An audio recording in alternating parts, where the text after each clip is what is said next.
వానలు లేక అరిగోసలు పడుతున్నరుల్లా సకల జనులు. ఇప్పటిదాకా సుక్కవాన సుతం బడకపోయేటాలకు వ్యవసం సాగుబాటు కాకుంటయింది. ఎండలు దగ్గక చెమ్మ వెరిగి కూలర్లు ఏసీలు బంద్ కాకుంటయినాయి.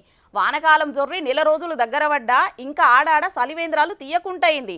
వానకాలంలో ఎండ తిప్పలు దప్పాలని ఎవ్వలకు దోషిన తీల్ర వాళ్ళు మొక్కులు పెట్టుకుంటుంటే గీళ్ళు సర్కారు మీద జంగుకు దిగిండ్రు. తొవ్వకు అడ్డం తిరిగి నిమ్మలంగా కూసుండ్రు. మరి గట్లెందుకో అడుచుకుందాం పాన్రి.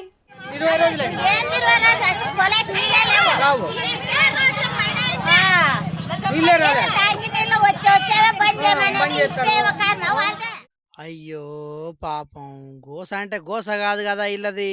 అనంతపురం జిల్లా ఉరవకొండ మండలం మోపిడి అనే చిన్న పల్లెటూరు ఇల్లది. ఇళ్లకు ఈ తొవ్వ మీద కూసోవాల్సినంత తిప్పలేం వచ్చిందంటే ఒకటి కాదు రెండు కాదు, దగ్గర దగ్గర నెల రోజుల సంది ఇళ్ళకు నల్లా నీళ్ళ తలేవాట.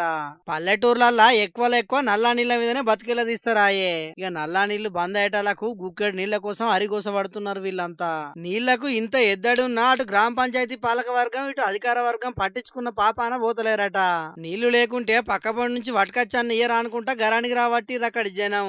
మంత్రి పయ్యావుల కేశవ్ ఇలాకాలనే ఇట్లుంటది అనుకుంటా ఉరవకొండ కళ్యాణదుర్గం హైవే మీద అడ్డం తిరిగిర్రు అక్కడి జనం. పరిష్కారం చూపేదాకా పక్కకు జరిగేదే లేదని బండ్లకు అడ్డం కూర్చున్నారు ఊరోళ్ళంతా. గంట సేపు అట్లనే ఉండేటాలకు అచ్చిపోయేటోళ్లకు జరంత తక్లీఫ్ అయిందట.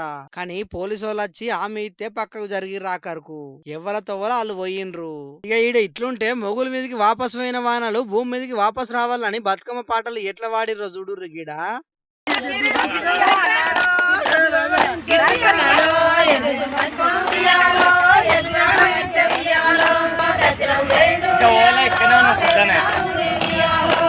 మట్టి తీసే పారలు మట్టెత్తే తట్టలే బతుకమ్మలైనాయి కదా గీడ.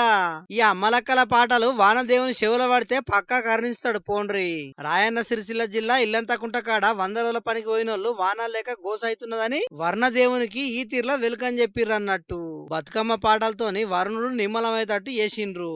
మరి ఇలా పాటలు విన్నాకనన్నా వానలు పడతాయో చూడాలే గాని ఈడ ఒక్కతానే కాదుల్లో, రాష్ట్రం అంతటా కూడా గిట్లనే ఉన్నది పరిస్థితి.